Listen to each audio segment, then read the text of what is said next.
আমি দেখছি বাংলাদেশের ভিতরে ১০০-র ভিতরে ৯০% বরিশালের লোক আপনার রাজনীতি করে বেশি। আর আগে দেখতাম বড় বড় বয়স্ক লোকেরা রাজনীতি করত। আর এখন দেখি ছোট ছোট পোলাপাইনেরই রাজনীতি করে বেশি।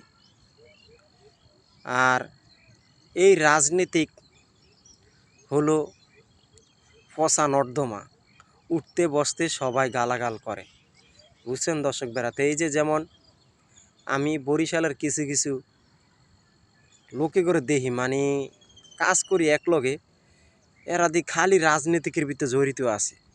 প্রচণ্ড লোক বরিশালের ভিতরে, মানে বললাম যে ১০০-র ভিতরে ৯০% রাজনীতিক ছাড়া এরা কিচ্ছু বুঝে না।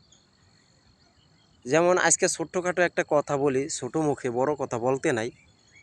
তারেক, যেই তারেক আগে মধু ব্যস্ত মানুষের বিরুদ্ধে কথা বলতো, সেই তারেক এখন অনুসরণ করে নির্বাচনে খাড়ার জন্য।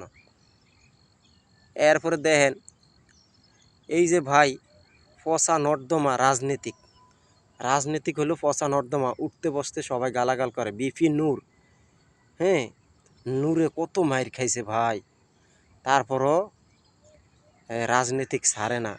ভাই রাজনীতিক হলো এমন একটা জিনিস, আপনার রাজনীতিক করতে গেলে মাইর খাতে হবে, এটা বাস্তব কথা ভাই।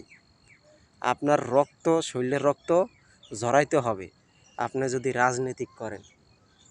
এই যে দেখেন যারা যারা রাজনীতিক করে তারা আসলে প্রচুর মাইর খায়, এটা বাস্তব কথা বলছি।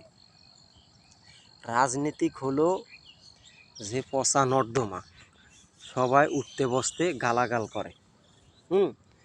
তা আসলে যারা যারা রাজনীতিক করে, এই যে যেমন এই আপনার বিপি নূর যেই মাইরগুলো খাইছে, এরপরে কিছুদিন আগে তারেকও আঘাত খাইছে।